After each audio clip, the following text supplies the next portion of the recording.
Bom, estamos ao vivo. Boa tarde, Marcos.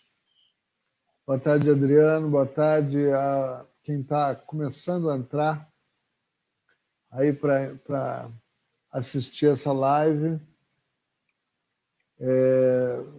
Vamos aqui começando. Na verdade, Marcos, para explicar um pouco o contexto, né? Hoje está todo mundo fazendo lives, o que é muito positivo. Né, a gente EAD, né, essas coisas eram questões que estavam meio empacadas, né, não aconteciam. Agora vai voar. Mas por que a gente resolveu fazer essas lives? Chegou em março, né, começo de março, a gente viu que os nossos planos de comemoração do aniversário de 15 anos da Secretaria Municipal da Pessoa com Deficiência, dá uma agulha aqui para mim.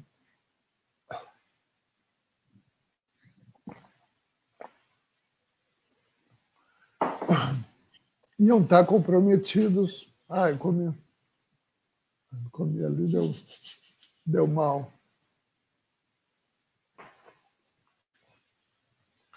Iam estar comprometidos pela pandemia e a gente não ia conseguir comemorar e dar a importância devida à ocasião.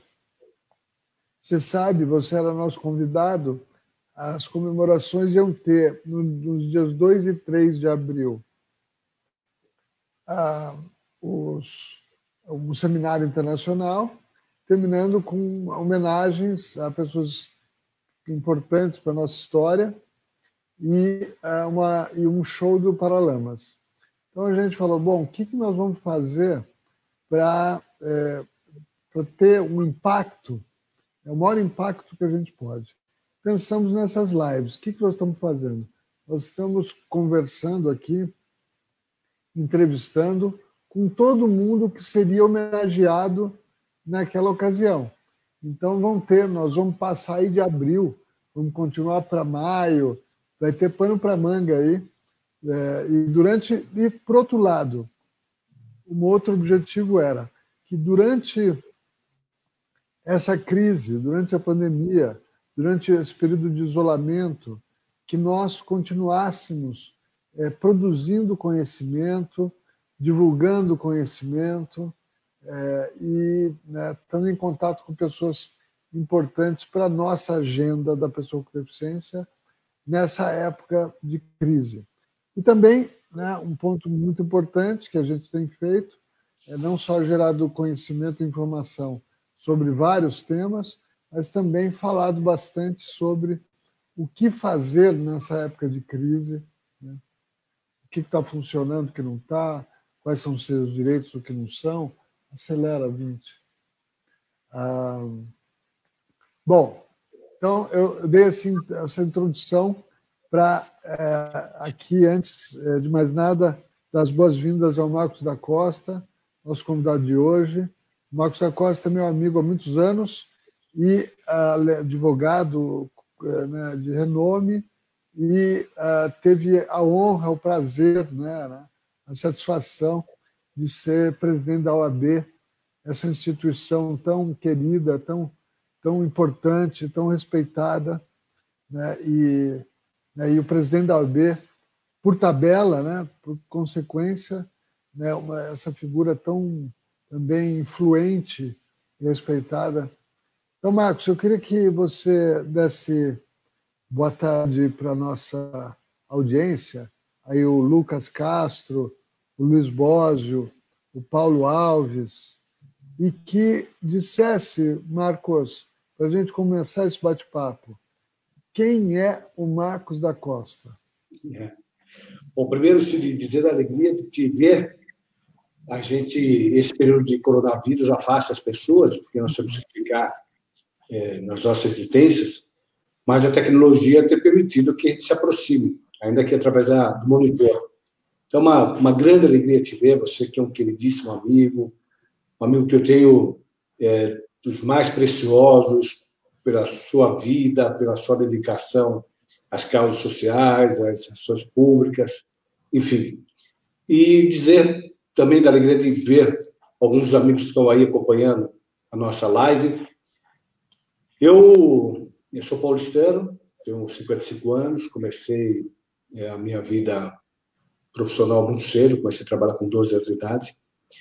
Quando eu tinha 16 anos, eu era office boy no escritório de advocacia de um professor titular da São Francisco, um ex-diretor da Faculdade de São Francisco, Rui Barbosa Nogueira. Você chegou a ter aula com ele, você lembra dele? Uhum. Eu era office boy no escritório dele. Aí um dia ele me chamou e disse: menino, você vai fazer o que da vida? Eu vou trabalhar. Eu disse: não, você vai estudar direito, você tem perfil para ser advogado. Me convenceu a fazer direito, eu fui fazer direito. Comecei, só que eu fiz na FMU. Comecei o curso, encontrei ainda muito indeciso, porque eu não tinha referências na minha família com pessoas com diploma universitário. E aí, na primeira semana, foi dar a palestra um representante de uma entidade que eu considerava mágica, porque eu estou falando no ano 82, ainda vivíamos a ditadura militar, e foi um representante da OAB, dar uma palestra, hoje meu amigo, o Fábio Feldman, foi um grande constituinte da área do meio ambiente, e eu, naquele dia, fiquei apaixonado pela entidade, pelo que ele disse, e ali me convenci que realmente tinha feito a melhor escolha, tinha feito de escolher fazer a Faculdade de Direito. Me formei, montei escritório, durante 10 anos trabalhei na consultoria jurídica da FEBRABAN, da Federação dos Bancos, mas voltei ao meu escritório, de lá para hoje, nunca deixei de advogar, desde a formatura, advogando no meu escritório há mais de 20 anos. E, nesse período, comecei, então, por indicação dos meus sogros, a minha esposa, eu sou casado há mais de 30 anos, meu sogro era advogado, minha sogra era de uma família de advogados, e eles me incentivaram muito desde o começo a frequentar um Instituto de Advogados, viver uma vida corporativa, da importância de participar da comunidade jurídica, conhecer pessoas, e participando do Instituto de Advogados, o presidente à época era o Rubens Aprobato Machado, que foi então concorrer à presidência da Ordem, venceu, me levou para a presidência da Ordem para cuidar da Comissão de Informática, a primeira do Brasil, que veio discutir o uso da tecnologia. Estou vendo o Ednilson falando que conhecimento é poder, e nessa mesma linha, nós começamos a discutir o uso da tecnologia na vida das pessoas, né? O impacto no direito, o impacto na sociedade. Apresentamos, à época, o primeiro projeto de lei tratando do comércio eletrônico, o primeiro projeto de lei falando da documento eletrônico, assinatura digital, e foi evoluindo. Um dia fui chamado a ser conselheiro, de conselheiro a diretor, fui 2 vezes diretor-tesoureiro da gestão do DUS, do Luiz Flávio Borges DUS, meu irmão, meu amigo, depois vice-presidente, e aí 2 vezes presidente da Ordem. Nesse período todo, a advocacia, a nossa formação, Silvio, você também que é um brilhante advogado, nós temos uma formação humanista, né? A nossa formação é de olhar, ter um olhar diferente para o próximo. E a Ordem me permitiu potencializar isso. E lá tivemos muitos eventos, muitas iniciativas de cunho social, de um lado pensando evidentemente na classe, no advogado, e de outro lado pensando na sociedade. Dentre essas tantas iniciativas, algumas que mais me orgulham foram exatamente da questão da pessoa com deficiência. Já desde o começo, lá atrás, ainda no Conselho da Ordem, e depois, quando fui à presidência, procurei fazer com que a Ordem participasse ainda mais desse tema. Você sabe, o Cid sofreu um acidente no final do primeiro mandato. Esse acidente vitimou um meu amigo querido, perdi o Carlos Mateucci, que era meu diretor-tesoureiro, a pessoa de minha confiança na Ordem, e fiquei internado, fiquei 53 dias internado, passei por 14 cirurgias, e nas cirurgias acabou entendendo que era melhor fazer amputação da perna. Amputei minha perna, fiquei de cadeira de roda, passei a dar com o tentador, coloquei a prótese, uso prótese hoje, e vida que segue, né? Continuo tocando minha vida normal, mas isso me fez olhar ainda com mais atenção para a questão da pessoa com deficiência, porque uma coisa é você olhar com toda a preocupação com o próximo, mas sem estar na situação daquela que é das nossas vidas a partir de agora.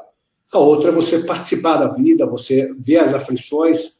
Eu disse isso num evento que eu participei. Eu fui num grande evento, um evento muito bonito, combate ao racismo, lá no Memorial da América Latina, quando ele voltou a funcionar, o memorial. E aí, quando eu subi para falar, foram 13 personalidades, porque estava fazendo 130 anos da abolição, e eu fui uma dessas personalidades a falar. E eu disse, olha, por mais que eu me solidarize, por mais que eu tenha a preocupação no combate ao racismo, esse ódio à discriminação, eu não vivo na condição do negro. Eu posso ter uma sensibilidade muito grande, mas eu não vivo. Só quem vive é que sabe exatamente o drama que é. E hoje, embora já tendo muita dedicação à causa, hoje, evidentemente, estando nessa condição, o meu olhar é ainda mais especial para as pessoas com deficiência. O Marcos, voltando, antes de seguir aí para a agenda da pessoa com deficiência, queria focar um pouco na OAB.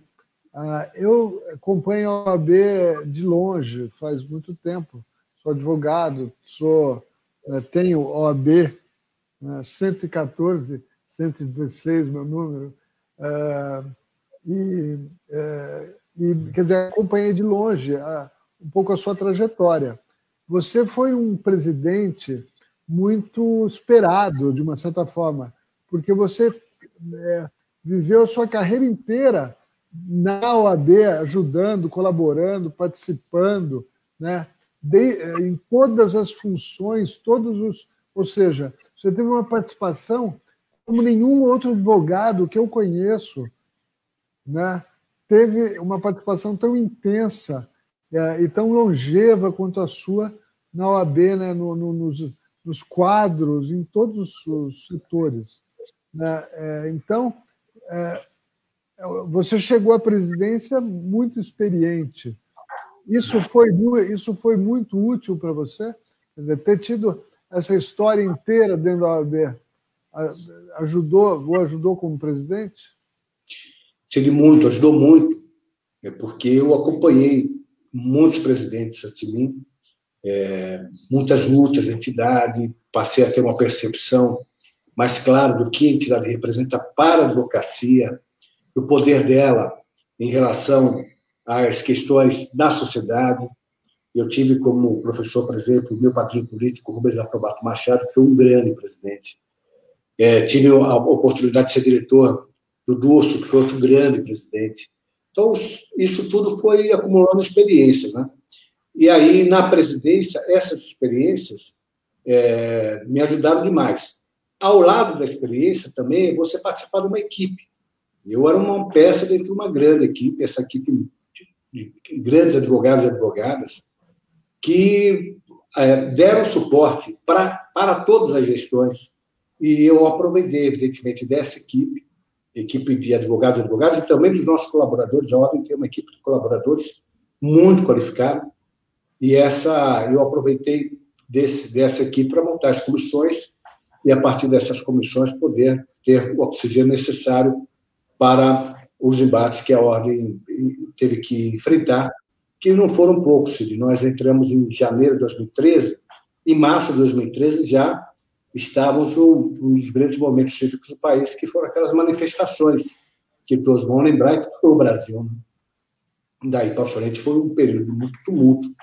Nós tivemos um impeachment de uma presidente, nós tivemos adoção de algumas medidas que tivemos que, enfim, tomar providências contra elas, tivemos trabalhos conjuntos, alguns muito bonitos, que me emocionam até hoje, e outros que nós pudemos fazer com a colaboração de muita gente, como eu disse, muitos advogados e advogadas, que no estado inteiro a ordem tem quase 250 subseções no estado inteiro, e essas diretorias todas colaborando com essa administração.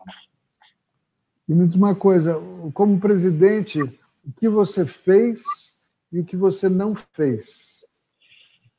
Cid, nós fizemos muito, eu acho.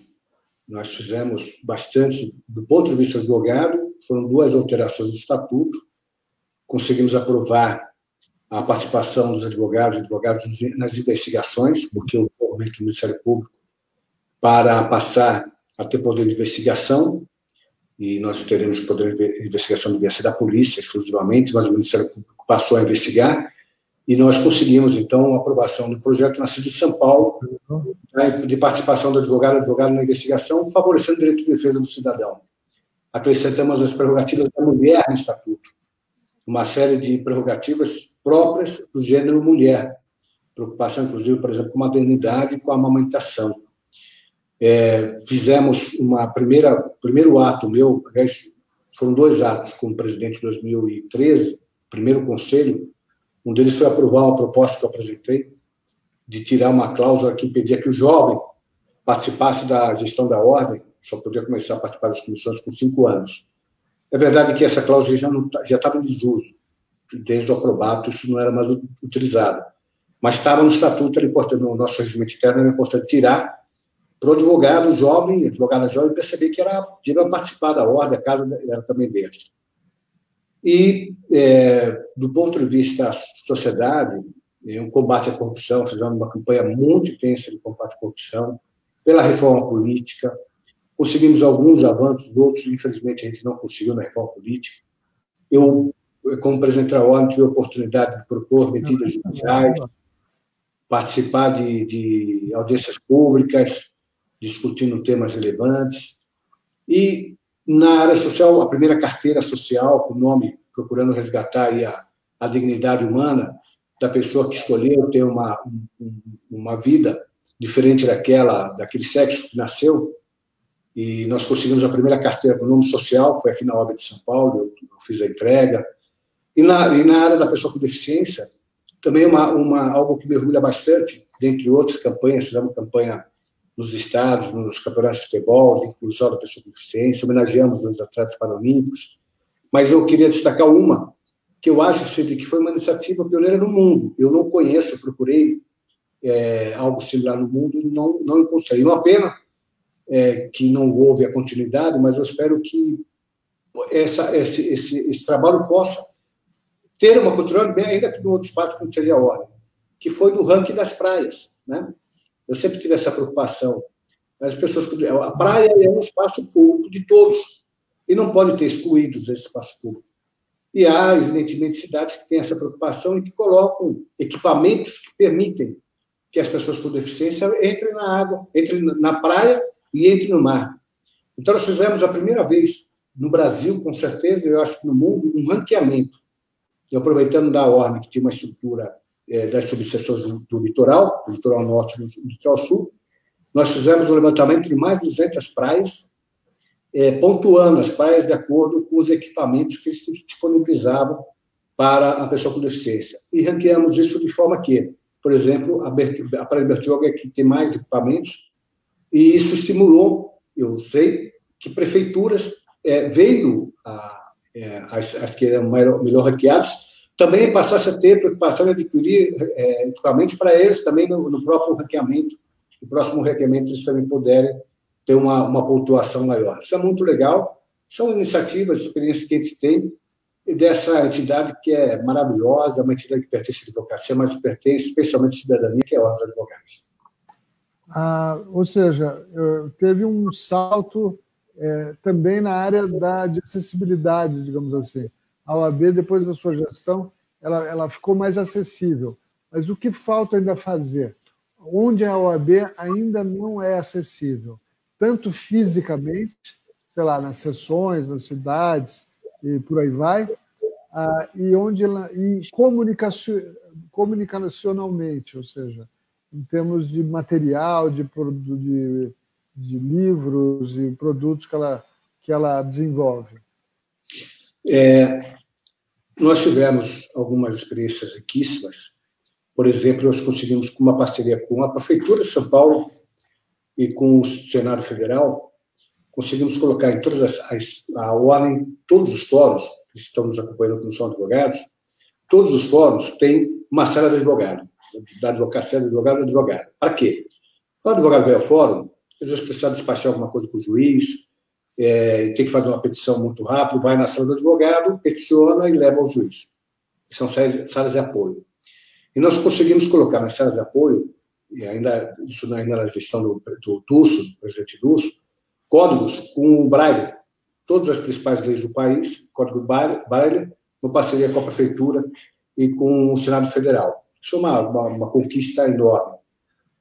Por inspiração sua, Cid, você que deu a ideia, nós colocamos sistemas para dar acessibilidade ao site. Né? Hoje o site tem acessibilidade, foi você que me cobrou isso. Precisa colocar, é verdade, precisava ter acessibilidade. Lutamos muito em alguns avanços, conseguimos outros, no entanto, junto ao próprio Poder Judiciário, e aí para que os sistemas do Poder Judiciário tivessem acessibilidade plena. Hoje você tem aplicativos que dispensam que os sites, por exemplo, tenham, porque os próprios aplicativos têm. Mas, infelizmente, se eu vou me abster, me permita não falar de nomes, porque a questão não é pessoal, a questão é institucional, mas tivemos presidente do CNJ, por exemplo, que disse que não precisava, pessoa com deficiência visual, ter preocupação com o site, porque bastava pegar alguém para ficar ditando o que estava escrito, que estava resolvido. Quer dizer, uma visão muito estreita do problema, da dimensão do problema da pessoa com deficiência. A Ordem tem uma estrutura gigantesca, são mais de 300 casas de advogado no interior. O custo para acessibilidade não é um custo barato, mas nós conseguimos colocar acessibilidade, acho que em todas as casas, eu desconheço casa hoje que não tem acessibilidade, ao longo do tempo. Então, toda a reforma que era feita na casa, nós colocamos como premissa. Vai ser feita a reforma, por exemplo, no telhado. A hora que entrasse uma equipe fazer a reforma, aproveitava essa equipe e já fazia acessibilidade da casa. As casas novas, foram quase 60 casas construídas na minha gestão, das duas gestões, todas as casas com acessibilidade plena. Não tem uma única casa que não tenha total acessibilidade, inclusive a principal delas, que eu tenho muito orgulho de dizer que foi na nossa gestão, que é a Casa de Advocacia de Campinas, que é uma casa adequada para a dimensão do número de advogados de Campinas. A sede nossa, o prédio da sede atual da Ordem, que fica na Maria Paula, esquina, casa número 1, prédio número 1 da Brigadeiros Antônio, na esquina da Maria Paula com Brigadeiros Antônio, esse prédio foi comprado pelo Dulso, no finalzinho da gestão dele. E na minha gestão, no começo da gestão, nós reformamos o prédio inteiro e tivemos a preocupação de ter absoluta acessibilidade no prédio. E eu digo até porque foi uma situação que eu vivi. Então, a reforma foi feita antes do meu acidente. Quando eu sofri o acidente e voltei para a Ordem, eu cheguei lá e vi que quando fui usar o toalete, estava com o toalete funcionando. A entrada no prédio toda facilitada, sem nenhuma dificuldade. Tinha cadeira disponível, cadeira de roda disponível para aquela pessoa que, eventualmente, por alguma razão qualquer, precisasse de um socorro. Então, eu usei disso, né? Mas eu usei com a alegria de ter feito antes. Eu não fiz porque eu passei a ter necessidade. Foi feito porque a entidade tinha essa preocupação, como tem essa preocupação até hoje. Então, eu acho que faltou. Nós poderíamos ter avançado mais na discussão das políticas públicas, embora a gente tenha procurado, e vou dar um exemplo, que deu certo, mas que precisa melhorar. No ano que ia até a Olimpíada, a Paralimpíada foi em 2014, se não me engano, foi isso? Nós vamos ter 2014. Não, 16. 2016. Em 2015, nós tínhamos a São Silvestre, tem mais de 90 anos. Em 2015, a São Silvestre tinha, primeiro, não permitia a premiação das pessoas com deficiência. Segundo, tinha um limite de inscrição, se não me engano, 80 inscrições, máximo, de pessoas com deficiência para poder participar da São Silvestre. Terceiro ponto é que, para participar da São Silvestre, a pessoa com deficiência tinha que levar um atestado médico informando que ela podia correr na São Silvestre. como se as pessoas sem deficiência, todo mundo tem deficiência, na verdade, todos têm deficiência, né? Com mais intensidade, outros com menos, mas que as pessoas que não tivessem, por exemplo, usassem uma prótese, elas não precisariam levar ao atestado do que elas poderiam correr. E quem usa prótese não teria que levar esse atestado. Eu lembro aqui de um amigo, Paulo, que era funcionário do almoxarifado de uma grande empresa, o armário caiu, ele perdeu a perna por causa do armário, a mesma perna da minha, a perna direita, colocou a prótese, nunca tinha viajado, não fazia esporte nenhum, e hoje faz ultramaratona, ele corre acho que 80 ou 90 quilômetros, coisa que ele não corria antes de colocar prótese. Então, o fato de usar prótese ou não usar prótese não muda a situação do poder ou não poder correr, é um absurdo. Aí dialogamos primeiro com a prefeitura, a prefeitura tinha acabado de inaugurar, inclusive, o PROCON municipal, a prefeitura se envolveu, fomos conversar também com a gestão da Olimpíada, da Silvestre, perdão, e conseguimos mudar o edital. O edital tinha sido publicado, refizeram o edital, republicaram o edital, e aí, para minha alegria, eu participei da entrega das primeiras premiações para os primeiros atletas de cadeira que foram premiados, fui eu que entreguei as medalhas para aqueles que chegaram em primeiro lugar. Então, são coisas que nos orgulham, e que assim, são marcas que a entidade permite que a gente possa participar. Olha aqui, o Bósio, nosso amigo Luiz Bósio, mandou uma questão aqui, falando da questão da pessoa com deficiência na caixa de assistência, que houve mudanças nessa época. Conta para gente. Isso é sempre uma questão, né? A pessoa com deficiência, como ela é tratada, como ela sempre perde direitos, na verdade. Bom, primeiro agradeço pela pergunta. A Caixa começa na década de... Bom, a Caixa tem uma história bonita no sentido de solidariedade, que é uma palavra que hoje precisa ser destacada. A ordem é de 32. Acho que, se eu não me engano, 3 anos depois, acho que foi 35, a diretoria da ordem descobriu um advogado que estava numa situação muito difícil do ponto de vista econômico, do ponto de vista social, abandonado pela família, não tinha dinheiro, estava morando numa pensão, abandonado. E a diretoria foi lá, fez um movimento de auxílio a esse advogado e institucionalizou esse auxílio, dizendo que íamos fazer com que nenhum outro advogado passasse uma situação de dificuldade. E criou, na época, um departamento que é a Caixa de Assistência de Advogados, 35. Foi a primeira do Brasil, uma demonstração de solidariedade. A Caixa foi crescendo, foi se ampliando, hoje virou a grande prestadora de serviços aqui da advocacia, grande prestadora de serviços, mas ela não perdeu a sua essência, que é trabalhar com a pessoa carente, no sentido mais amplo. Quando eu fui diretor tesoureiro, quando nós entramos a ordem tinha uma inadimplência muito grande. Nós conversamos com as pessoas, e muitas das pessoas que estavam na inadimplência eram pessoas que não tinham condições de pagar por causa de doença mesmo, muitas pessoas, por exemplo, com deficiência física. E aí, o que nós fizemos? A Caixa encaminhava uma assistente social para casa do colega, do advogado no estado inteiro, capital interior, verificava a situação, o que era necessário para resgatar essa pessoa, e nós entramos com a Caixa, dando uma condição de vida digna para essa pessoa. Do ponto de vista da OAB, da parte financeira, dispensávamos, evidentemente, o pagamento da anuidade.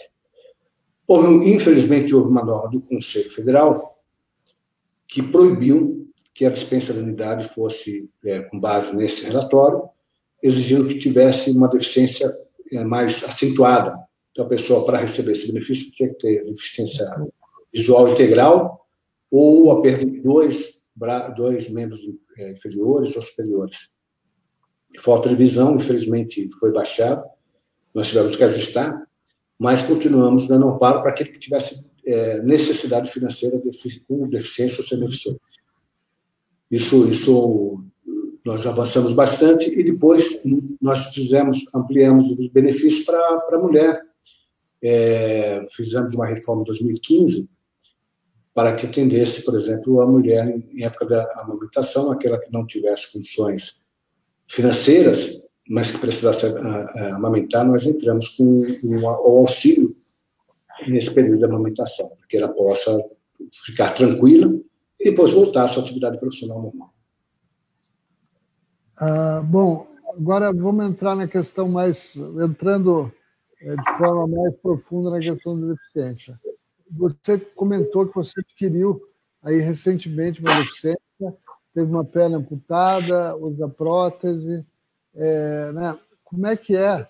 Eu lembro disso, quando eu quebrei o pescoço em 2007, eu consigo lembrar o impacto que foi e o estranhamento que eu tive de enxergar o mundo a partir daquela ótica diferente totalmente e começar a sentir fisicamente, em termos de mobilidade, as limitações, né, que a deficiência me impunha. Como é que foi esse processo com você? Né? Como é que foi encarar o mundo como um amputado, né? Com as limitações ou com as características de uma pessoa com uma amputação? Então, essa é uma situação assim, muito interessante isso, porque eu, por conta, eu acho, da própria ordem, a ordem me permitiu, mesmo antes do acidente, ter a preocupação com muitos assuntos sociais, um deles com a pessoa com deficiência. Eu tive muitos amigos e participei de muitas ações ligadas à pessoa com deficiência. Esse é um ponto importante para entender na sequência. Eu sofri um acidente de carro, você também sofreu um acidente de carro, e esse acidente de carro levou a vida de um grande amigo meu. Esse amigo meu, Mateucci, eu via de segunda a domingo, porque de segunda a sexta nós viemos na ordem. E sábado e domingo, nós morávamos a uma distância de menos de 1 quilômetro de distância. E nós adorávamos futebol. Então, todo sábado e domingo a gente ia ver jogo no Senzala, que nem tem mais, fechou, lá na Praça Pan-Americana. Então, ou era jogo de São Paulo, jogo do Palmeiras, e ficava aquela gozação com o outro.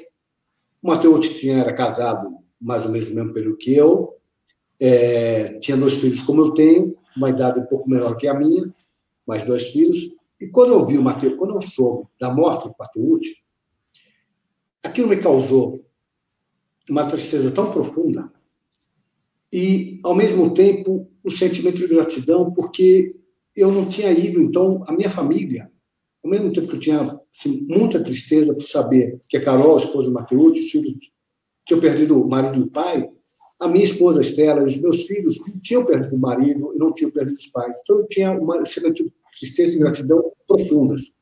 A questão da perna, nesse contexto, foi menor. Porque foi uma decisão minha.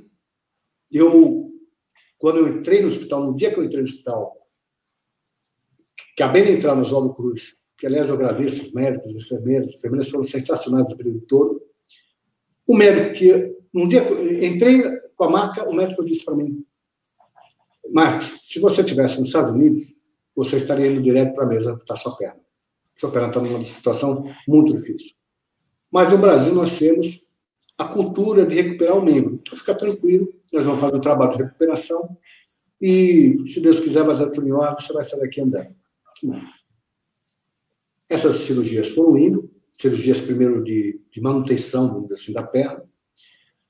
Fiz, acho que 11 cirurgias. Na 12ª, foram 14. Na 12ª, era a primeira cirurgia onde...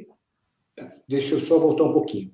Na 3ª e na 4ª cirurgia, toda cirurgia que eu fazia, o médico vinha no dia seguinte, vinha para o centro cirúrgico, anestesia geral, acordava no meu quarto, e o médico vinha comentar como foi a cirurgia e dizia: Marcos, melhorou, olha, vai dar certo, melhorou, e aquilo foi me animando. Na 4ª, 5ª cirurgia, ele entra, estava minha filha no quarto, ele entrou com a cara abatida, visivelmente abatida, e me disse: Marcos, a situação está muito feia. A infecção não está passando, pela primeira vez nós vimos que é possível que você tenha que amputar a perna. Engraçado que foi o único momento que me chocou, porque eu não estava esperando. Como vinham as notícias positivas, né? Toda vez, olha, a cirurgia está melhor, melhorou, eu não esperava aquela notícia. Ali me impactou. Eu passei um dia chorando, eu não conseguia nem falar, cada vez que eu ia comentar com alguém, eu chorava, eu desestruturou. Passou aquele um dia, a equipe voltou a falar comigo e falou assim, olha, Marcos, não é que você... nós vamos continuar tratando, tal, aquilo me tranquilizou de novo. Tudo bem. Quando chegou na 12ª cirurgia, era a primeira vez que eu ia sofrer uma cirurgia de recuperação da perna. Até então era de manutenção. Eu ia fazer o enxerto, disse, olha, agora acabou o problema, vamos fazer o enxerto, e a partir do enxerto, então a perna está segura. Isso não vai ser uma segunda cirurgia. Fui para o centro cirúrgico feliz, né, que foi a primeira cirurgia enfim, de melhoria efetiva do meu problema. Quando eu volto para o quarto, foi a primeira vez que eu volto, não para o meu quarto, eu acordo na UTI, entubado, sem entender o que estava acontecendo, eu, querendo falar, não conseguia falar, não conseguia me mover. A minha sorte é que o enfermeiro me viu, estava minha esposa do lado, estavam os médicos na minha frente, conversando, os enfermeiros. Aí o enfermeiro falou assim, olha, eu acho que ele está querendo falar alguma coisa, estava mexendo os olhos. Aí me tiraram o tubo, consegui respirar, estava com angústia com aquele tubo.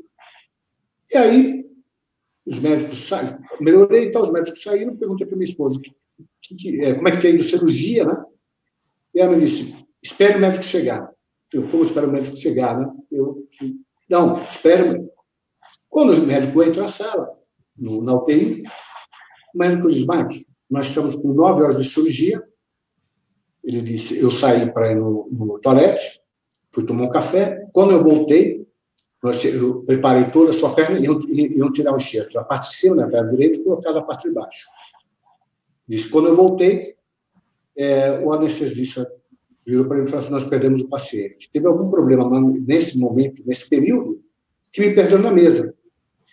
Aí eles foram, me disse o médico, eles foram para me resgatar, eles não puderam dar sequência na cirurgia.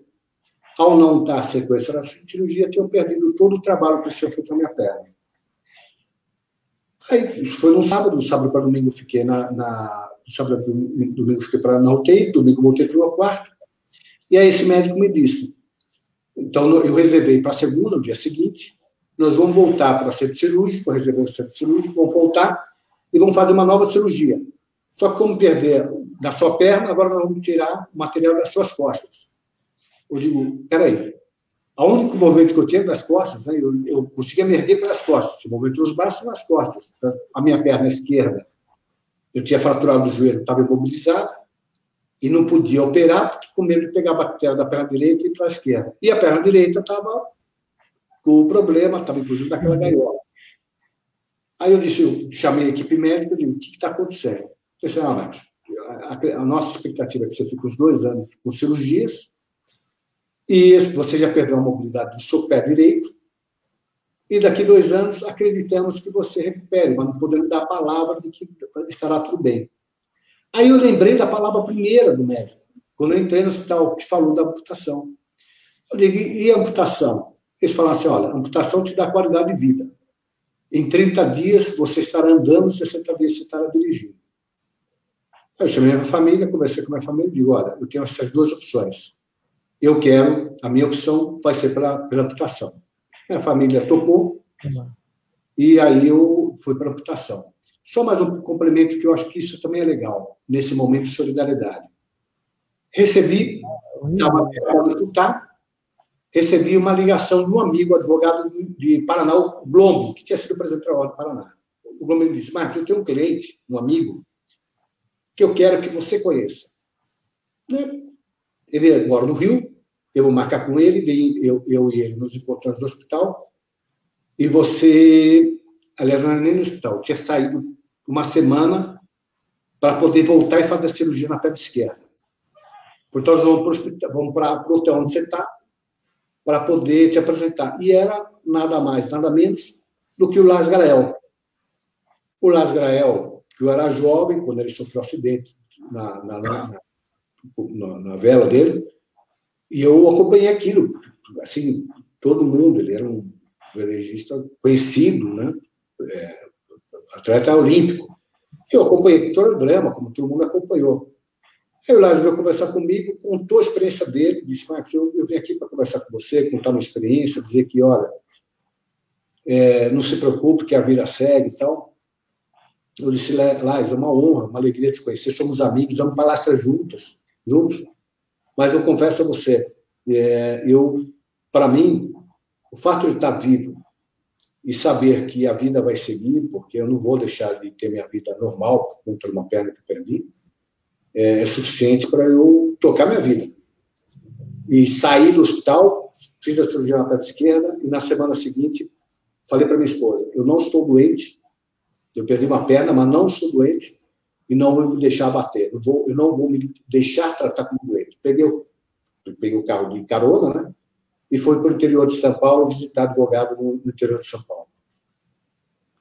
E me diz uma coisa aí, o que mudou no Marcos da Costa de antes e de depois? Ou seja, você falou um pouco já, né, um pouco da sua percepção e tudo mais, mas eu acho que eu queria que aprofundasse, porque isso é fundamental para a gente entender depois, né, as políticas públicas necessárias, o que tem que ser feito, né? O que mudou? Assim, do ponto de vista da minha vida pessoal, o que mudou foi passar a ter uma percepção diferente do problema das pessoas com deficiência. Como eu disse, você, por mais preocupação que você tenha, é evidentemente diferente quando você se coloca na posição. Né? Antes a gente não sabe, quer dizer, um público que nem contemplava essa temática antes de ter quebrado o pescoço. É isso. É isso. Então, isso eu acho que foi um ganho para mim. Eu sou uma pessoa, nesse ponto, sou uma pessoa melhor do que eu era antes. Eu confesso a você que, por mais preocupação, até por causa da formação nossa como advogados, a minha participação na ordem, mais a preocupação que eu tivesse por outros casos, com essa também, mas eu passei a ser uma pessoa melhor do que eu era antes. Eu não tenho dúvida em relação a isso. Fisicamente, eu continuo tendo problema com escada. Eu não consigo subir escada com a mesma forma que eu subia antes. Eu preciso ter o apoiador. Se não tem apoiador, eu não consigo subir escada. Mas é por causa de equilíbrio, não é por causa de força. Ainda, apesar de ter 5 anos já que eu sofri acidente, 4 anos e meio com a prótese, esse foi o problema que eu não consegui superar ainda. E do ponto de vista das políticas públicas, você, nesse ano que eu fiquei de cadeira de roda, assim, você vive uma decepção completa. Do meu prédio, quando eu voltei com cadeira de roda, a minha esposa, aliás, já estava internada, já estava no hospital, minha esposa foi falar com o síndico do prédio, pedir para o síndico colocar uma rampa, tinha uma rampa na frente, colocar uma rampa lateral. Ele não pôs a rampa. Não aceitou por a rampa. Isso me causou um aborrecimento profundo. Tive uma experiência aí do lado positivo. Eu moro no 7º andar. Faltou luz, e eu, cadeira de roda, e o elevador não tinha como é que fala? Gerador. Eu tive que dormir na rua. Eu fiquei na rua dormindo, cadeira de roda, porque eu não tinha como subir 7 andares. Eu não ia pedir para as pessoas me levarem para os escadas 7 andares. Aí, ao contrário, aí o condomínio inteiro compreendeu a situação, instalou, que não é barato, mas teve solidariedade, instalaram lá o gerador, e hoje eu não tem mais esse problema. Acaba a luz, o elevador, pelo menos durante algumas horas, ele consegue funcionar.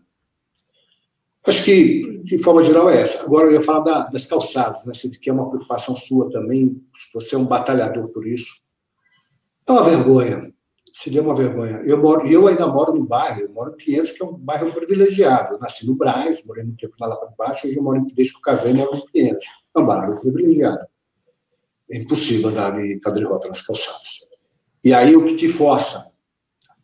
E força para a rua. Tem espaço que não dá.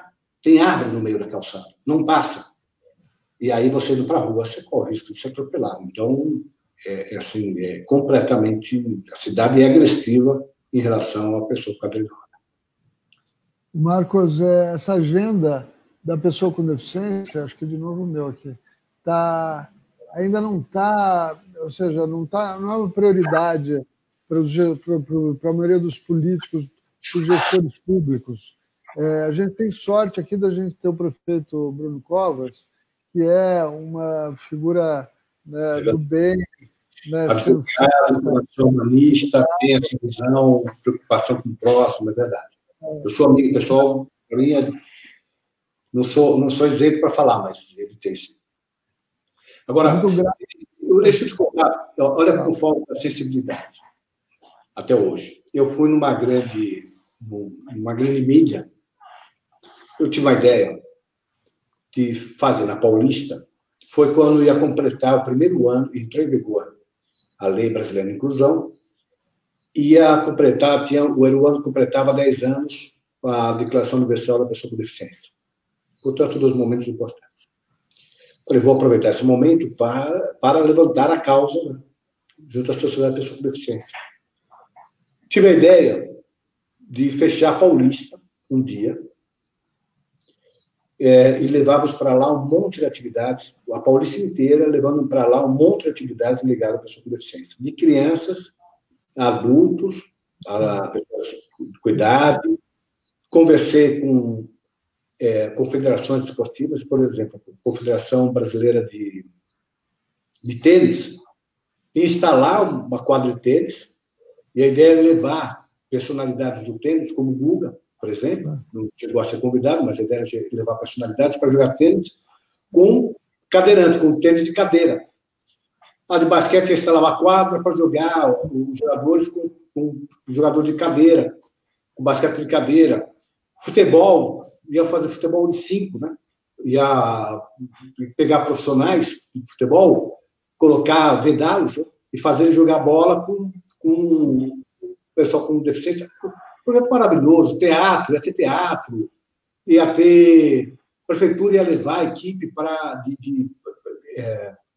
alocação profissional. Projeto maravilhoso. O que aconteceu? Detalhe, Ministério Público.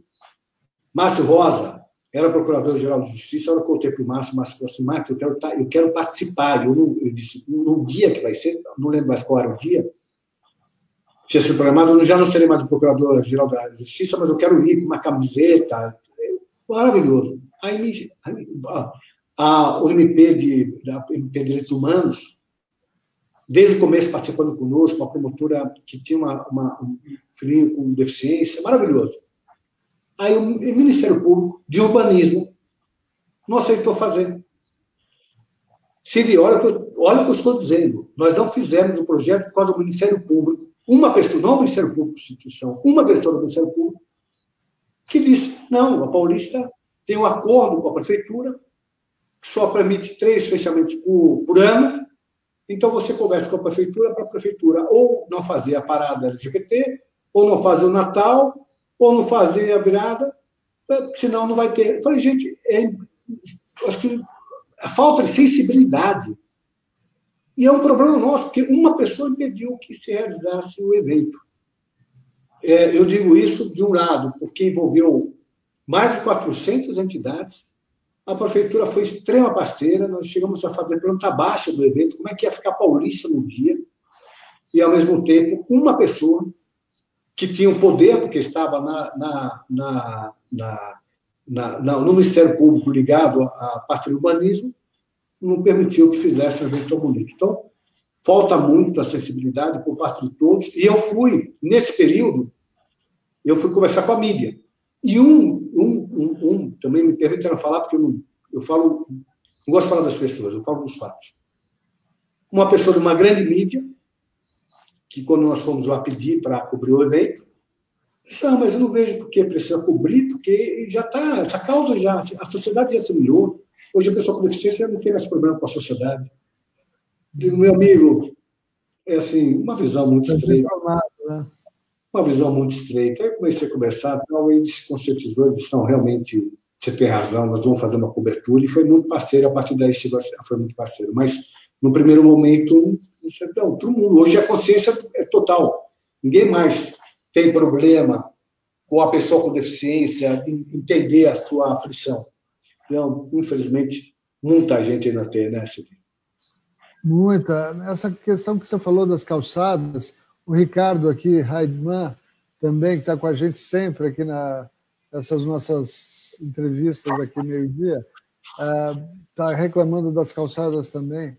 É fruto dessa falta de importância dada pelos gestores, principalmente no passado. Quer dizer, a gente tem um histórico de décadas de descaso para essa questão da acessibilidade, né? Por sinal, você já assistiu um documentário que está no Netflix, o Crip Camp? Não. Pessoal, por favor, joguem aí o Crip Camp nos comentários. O Crip Camp é muito legal. Ele mostra um momento nos Estados Unidos da luta pelos direitos da pessoa com deficiência e o ponto-chave, num dado momento, eles ocuparam um prédio, as pessoas com deficiência na época, foi a questão da acessibilidade, porque justamente o governo americano chegou e falou: não, nós não podemos aprovar esse artigo porque ele vai exigir que a gente bote acessibilidade em tudo quanto é lugar. Então ficou esse impasse. Isso vai ter um custo enorme, né? E daí eles viveram isso nos Estados Unidos há, sei lá, 40 anos atrás, poxa, 30 e poucos anos atrás. Nós estamos ainda nesta agenda aqui no Brasil. Se a acessibilidade, quer dizer, nem tem essa discussão da importância estrutural, né, de termos acessibilidade em todos os locais. Até porque, Marcos, você sabe, a acessibilidade não permite só a participação da pessoa com deficiência, ela permite a participação de todas as pessoas de forma segura. Isso, então, exatamente. É um padrão de segurança também. Então, é verdade. Não é? É verdade. O que você, aí agora, como o dia precisa, né? Porque o idoso precisa, né? Então, eu espero que todos vivam bastante, e em vivendo bastante, todos vão precisar. Por exemplo, o suporte no toalete, né? Tudo, quer dizer, é fundamental para a participação de todos e para a gente garantir a participação das pessoas que vão envelhecendo, é você ter um ambiente cada vez mais acessível e seguro. Né? Eu acho que essa gestão, nossa gestão aqui, o que está fazendo de diferente, eu acho que é essa percepção, principalmente no tocante a investimentos em calçadas. Né? Tem que ter 200, 300 milhões de reais investidos todos os anos. Eu espero que a gente deixe esse legado para o futuro. Marcos, em falar em futuro, além de continuar advogando com um escritório novo, bonita sede, eu fui lá ver outro dia, parabéns. Outros planos? Você tem planos políticos? Você gostaria de voltar a ser presidente da OAB? Você vai militar mais pela causa da deficiência? Quais são os seus planos fora a advocacia? Felipe, assim, eu acho que a gente, quando a gente se envolve com as questões sociais, a gente não abandona jamais. Então, você ter certeza de que, de alguma forma, você influenciou de forma positiva na vida de um grupo de pessoas. Eu vou citar um exemplo agora, desses dias de pandemia. Nós temos aí a situação dos médicos, dos enfermeiros e agentes de saúde que estão na linha de frente do combate ao coronavírus. E nós temos um problema sério, que é o seguinte: o seguro não cobre risco de pandemia. Então, esses profissionais que estão se expondo para nos defender, muitos foram afastados, muitos contraíram doenças em um estágio grave, inclusive com invalidez, e muitos correram. E não tem o apoio por parte do Estado nesse sentido. Então, eu elaborei uma proposta de que os médicos dos hospitais públicos estaduais fossem médicos, enfermeiros, os agentes de saúde, como um todo, né? Os profissionais de saúde, fossem o executivo estadual fosse autorizado a pagar uma indenização de forma que, se esse médico tiver uma validez, ele vai ter a tranquilidade de saber que ele vai ter um suporte financeiro. E se ele falecer, que seus descendentes terão um suporte financeiro. Esse projeto já foi apresentado pelo Couto Marciano na Assembleia.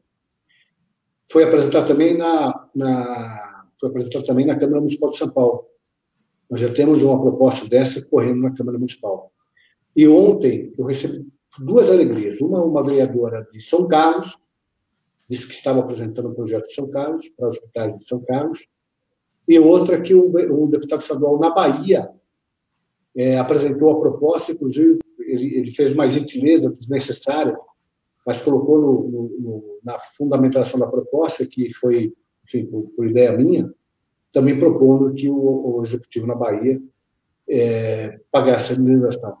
Uma malha de proteção social a esses profissionais que estão lá na linha de frente do combate. Eu estou exemplificando isso como uma de tantas oportunidades que nós todos temos, né, de tentar, de alguma forma, desenvolver em causas de políticas públicas como um todo, e especialmente nesse momento de coronavírus, onde a palavra solidariedade deve prevalecer em todos os nossos lados.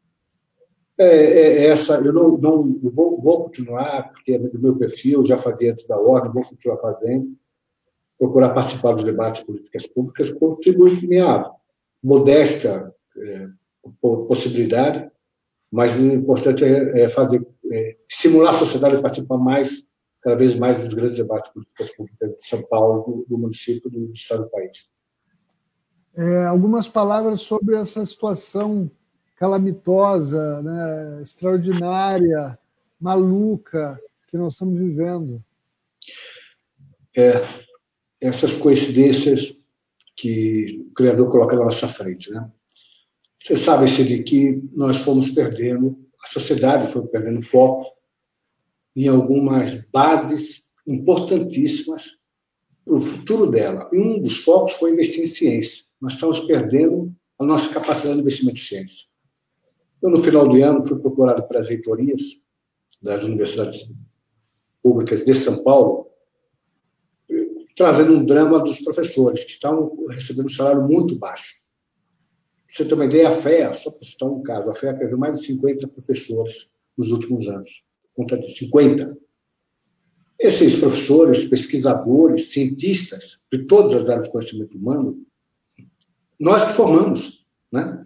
Normalmente, eles são, na escola, na básica, investimento público, nas universidades, normalmente, as universidades públicas são pagas por nós, no mestrado, no doutorado, na livre-docência, tudo nós pagamos. Na hora que ele é formado, nós temos grandes cientistas, alguns dos maiores cientistas da história são brasileiros. Ontem fez 150 anos do nascimento do Brasil Vita, que foi o cientista que descobriu a vacina contra a raiva no mundo, né? Ele criou o Instituto Butantan, que é uma das maiores referências de criação de desenvolvimento de vacinas no mundo. E aí o professor com maior titulação, aqueles professores que estão concorrendo no mundo inteiro para manter eles aqui, porque vem universidades do mundo inteiro buscá-lo, ganhando $13 mil de salário. É um valor fora de mercado, porque se esse professor vai para o mercado privado, o valor que ele agrega para qualquer empresa é impressionantemente maior que isso. E aí eu tive a oportunidade, como advogado, de propor uma ação do Supremo e consegui uma liminar, ainda na época do recesso, agora, em janeiro, para que os professores tivessem a estrutura salarial um pouco mais adequada. Isso mudou o ambiente nas universidades, e isso se mostra mais relevante ainda quando nós vemos que o mundo inteiro, por exemplo, não tem ventilador pulmonar para fazer frente ao coronavírus. Pessoa com deficiência pulmonar grave, respiratória gravíssima, e não tem o equipamento que é o ventilador pulmonar. E a USP, ontem, teve a última homologação, teste feito em pacientes, pessoas, seres humanos, de um ventilador pulmonar que sai 15 vezes mais barato do que qualquer outro ventilador no mercado e demora 2 horas para ser produzido. Então, esse olhar na ciência é fundamental. Esse é um ponto. E o outro ponto, para completar, nós erramos enquanto sociedade. Nós temos que reconhecer que nós erramos enquanto sociedade, sim. Nós erramos. Aí não é culpa dos governantes, é culpa nossa, sociedade. Nós permitimos que se formasse uma parcela da população de excluídos, pessoas que nós não tivemos nenhuma preocupação em trazê-los para ter uma vida digna. Pessoas que moram de forma mais afastadas, aqui em São Paulo, na capital, no interior, nos outros estados, no Brasil inteiro. Nós temos em São Paulo, Paraisópolis, que é uma comunidade que tem mais de 100 mil pessoas. Mais de 100 mil pessoas. E aí, na hora que passa por uma pandemia como essa, nós percebemos o quanto nós erramos. Porque essas pessoas são tão irmãos nossos como aqueles que moram dos nossos lados. E vão sofrer muito mais do que a gente, como comunidade, no enfrentamento dessa pandemia. Que oxalá que esse momento passe com o menor custo social possível e que nós possamos tirar o aprendizado desse momento de que nós não seremos uma sociedade melhor, um país mais solidário, um país mais fraterno, se nós incluirmos a todos, mesmo aqueles menos favorecidos. Bom, excelente. Acabamos a nossa 1 hora aqui. Daria para a gente ficar mais tempo aqui conversando. Tá bom a conversa. As pessoas estão gostando aqui. Estou vendo as mensagens, além das que a gente já publicou. Todo mundo aqui parabenizando a nossa conversa, dizendo que foi um bate-papo muito produtivo. Marcos, agradeço a todo mundo que está nos escutando aí. Agradeço o nosso Adriano, na intérprete de Libras. Lembrando que também tem audiodescrição. Não, está errado, eu tiro isso aí. Lembrando que também audiodescrição, não, legenda lá no Facebook, né? Para os próximos. Marcos, agradeço você por essa participação. Obrigado por você estar aí próximo da gente. Cílio, um abraço. E agradeço a todos que puderam participar da live. Realmente foi muito gostosa. Espero que a gente possa fazer outras tantas. Obrigado a todos. Tchau, tchau. Obrigado. Vai lá.